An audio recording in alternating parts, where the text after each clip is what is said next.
चला तर सकाळ सकाळ आमच्या इथं रॅली आली होती, तर मी पण गेलो त्यांच्यात रॅलीमध्ये फिरायला. का तर आमच्या मंडळाच्या बायका सगळ्या येणार होत्या ना रॅलीत फिरायला, तर त्यासाठी. आणि आमच्या मंडळात 100-125 बायका आहेत आणि 25-30 जणी जमल्या नव्हत्या बघा.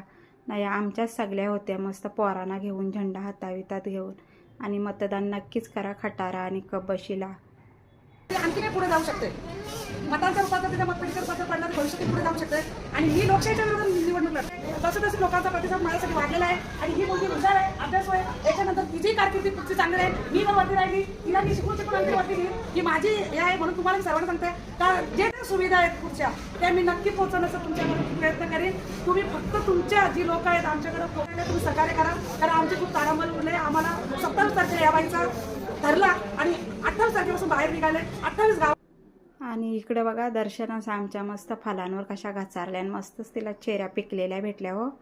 नाही बघा पोरांना जेवून का आल्यान बिचाऱ्या. मला तर टाईमच झालता का तरी आले सकाळू चालते. मम्मीने घाईघाईन जेवण रांधला आणि जेवलो आणि लगेच गेलो क्लासला.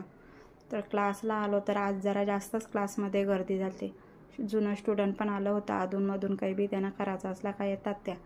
बघा कशा आता दरवाजाच्या बाहेर गेले आणि कटिंग करीतपर्यंत. काय गरज आहे का? मधींचा कपडा जरा सारून मधीन बसू दे, तर त्या नाही, त्या तवतव दरवाजाच्या बाहेर चालल्यात. माझा एक स्टुडंट इथं जवळच राहते ना, तर त्या स्टुडंटने आमच्यासाठी चहा आणलेला. बघा मस्त सोय झाली. तर चला या चहा पिया.